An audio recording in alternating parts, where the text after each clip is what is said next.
Assalamualaikum warahmatullahi wabarakatuh. Kami dari kelompok 1, Latsar CPNS Angkatan 87 tahun 2022. Di sini kami akan menjelaskan tentang analisis isu, upaya mewujudkan smart governance dengan perspektif manajemen ASN dan smart ASN. Dalam kelompok kami terdiri dari Muhammad Nizam Abdillah AMDAK, Naufal Handrianto AMDAK, Lina Kurnianti AMDAK, dan Muhammad Azuri Raffi AMD KBN. Smart governance merupakan tata kelola pemerintah cerdas yang tertuju pada perealisasian dalam pelayanan publik di bidang pemerintahan secara efektif dan efisien. Isunya adalah belum efektifnya alur proses pencairan SPJ di Badan Kesbangpol Kota Tangerang. Dalam setiap proses pencairan SPJ yang baik, sebenarnya bukan malah salah cepat atau lambatnya proses pencairan, dari pengajuan pencairan sampai dengan transfer. Namun, apakah proses pencairan sudah sesuai prosedur atau belum? Tak adanya prosedur yang berlaku di dinas terkait menyebabkan alur proses pencairan SPJ belum efektif. Hal ini dibuktikan dengan fakta yang terjadi di lapangan.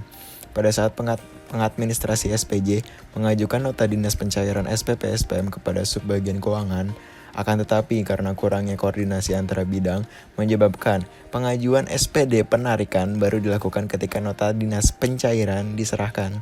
Padahal kegiatan yang baru saja dilaksanakan atau yang akan dicairkan dengan segera bersifat seminar yang mengharuskan OPD mentransfer belanja perjalanan dinas atau uang transport kepada banyak peserta serta beberapa narasumber yang mengisi seminar tersebut. Karena SPD penarikan baru diajukan, pengajuan SPP-SPM kegiatan tersebut menjadi terhambat. Isu selanjutnya yaitu adalah tingginya ego sektoral antar bidang, sehingga visi dan misi utama organisasi sedikit terhambat. Kondisi yang terjadi saat ini adalah harmonisasi antar bidang tidak berjalan secara maksimal. Setiap bidang lebih mengutamakan kepentingan ego sektoral dan mengabaikan tujuan utama organisasi. Padahal harmonis adalah salah satu nilai core values pada berakhlak. Dampak yang ditimbulkan adalah tujuan utama yang akan dicapai suatu organisasi tersebut akan terhambat, sehingga sering terjadi bentrok kepentingan antar bidang. Kemudian pihak yang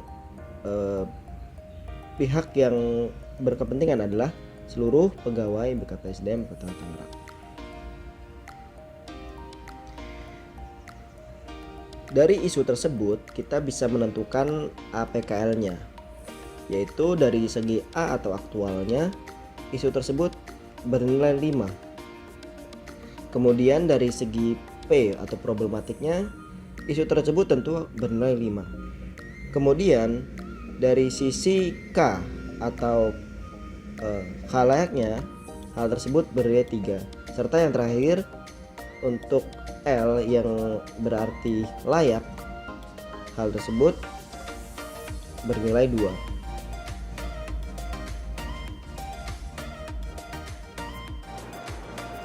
Rendahnya kesadaran pegawai dalam pengisian standar kinerja pegawai atau SKP dan kinerja di Dinas Sosial Kota Tangerang adalah isu yang ada di Dinas Sosial Kota Tangerang.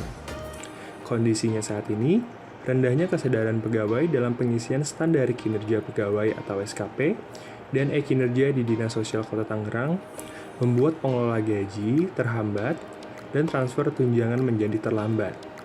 Dampaknya, pengelolaan gaji menjadi terhambat dan transfer tunjangan menjadi terlambat karena harus menunggu pegawai lain untuk menyelesaikan pengisian SKP dan kinerjanya. Isu yang keempat adalah kurang optimalnya pengarsipan SPJ berbasis digital di Dinas Pendidikan Kota Tangerang. Seperti kita ketahui, SPJ atau Surat Pertanggungjawaban merupakan hal yang penting di bidang keuangan. Namun pada Dinas Pendidikan Kota Tangerang, pengarsipan SPJ masih dilakukan dengan cara konvensional, yaitu dengan mengelompokkannya berdasarkan bulan untuk kemudian disimpan di dalam gudang. Adapun dampak dari kurang optimalnya digitalisasi pengarsipan SPJ adalah arsip SPJ rawan rusak, berisiko hilang, dan kesulitan dalam mencari arsip yang diperlukan pada saat dibutuhkan. Kemudian pihak yang terdampak dari isu ini adalah pegawai dinas pendidikan. Setelah kami menentukan 4 isu, langkah selanjutnya adalah melakukan analisis untuk menentukan isu utama dengan analisis APKL, di mana APKL ini terdiri atas 4 kriteria, yaitu A. Aktual, artinya isu tersebut benar-benar terjadi dan sedang hangat dibicarakan dalam masyarakat. P. Problematik, artinya isu tersebut memiliki dimensi masalah yang kompleks sehingga perlu dicarikan segera solusinya secara komprehensif. Kemudian K, yaitu kehalayakan, artinya isu tersebut menyangkut hajat hidup orang banyak. Lalu L, yaitu layak, artinya isu tersebut masuk akal, realistis, relevan, dan dapat dimunculkan inisiatif pemecahan masalahnya. Dari keempat isu tersebut, masing-masing kriteria APKL kami beri skor 1-5. Kemudian kami berdiskusi dan mendapatkan isu ketiga, yaitu rendahnya kesadaran pegawai dalam pengisian standar kinerja pegawai atau SKP dan e-kinerja di Dinas Sosial Kota Tangerang. Kami memberikan skor 5 untuk aktual, 3 untuk problematik, 5 untuk kehalayakan, dan 4 untuk kelayakan. Sehingga isu ketiga yaitu rendahnya kesadaran pegawai dalam pengisian standar kinerja pegawai atau SKP dan e-kinerja di Dinas Sosial Kota Tangerang akan menjadi isu utama kami dan akan kami bahas lebih lanjut. Selanjutnya, saya akan menjelaskan diagram fishbone. Berdasarkan isu yang telah kami temukan, kami analisis kembali apa saja penyebab dari isu rendahnya kesadaran pegawai dalam pengisian standar kinerja pegawai atau SKP dan e-kinerja di Dinas Sosial Kota Tangerang. Adapun penyebab-penyebab yang telah kami analisis adalah machine, modern nature, manpower, method, dan government.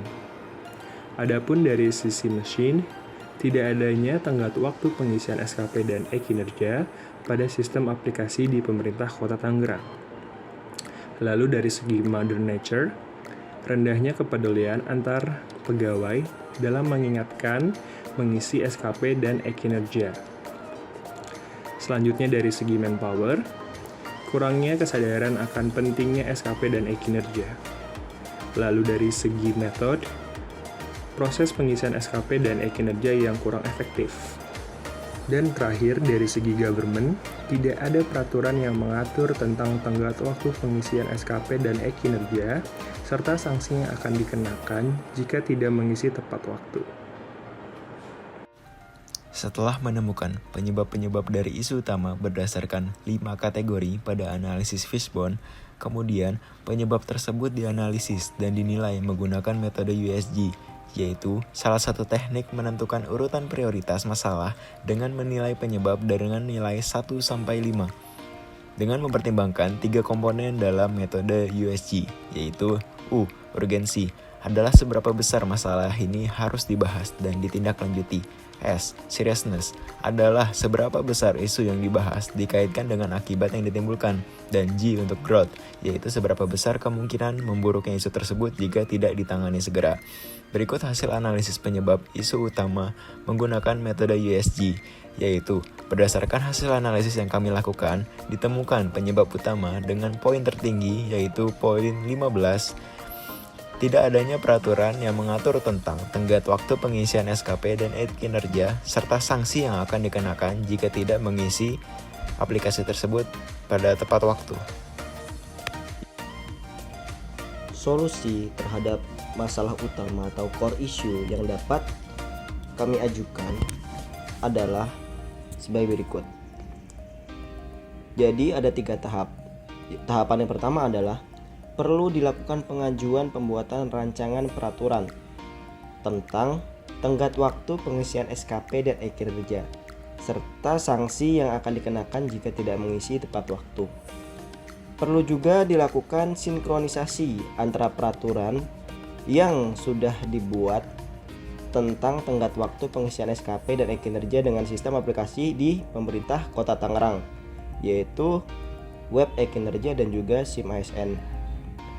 Kemudian tahapan yang terakhir adalah sosialisasi tentang tenggat waktu pengisian SKP dan e-kinerja pada seluruh pegawai di pemerintah Kota Tangerang.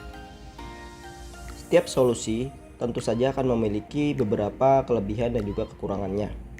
Adapun kelebihannya adalah dengan adanya peraturan yang mengatur tentang tenggat waktu pengisian SKP dan e-kinerja serta sanksi yang akan dikenakan jika tidak mengisi tepat waktu, pegawai diharapkan lebih peduli akan pentingnya pengisian SKP dan e-kinerja di lingkup pemerintah Kota Tangerang. Serta dengan tersinkronnya peraturan yang telah dibuat dengan sistem aplikasi yang ada di pemerintah Kota Tangerang, tentu saja para pegawai akan lebih taat dan tertib dalam pengisian SKP dan e-kinerja. Kemudian di samping dari kelebihannya, solusi ini ada kekurangannya, yaitu sulitnya dalam pengajuan pembuatan peraturan tentang tenggat waktu pengisian SKP dan e-kinerja, serta sanksi yang akan dikenakan jika tidak mengisi tepat waktu.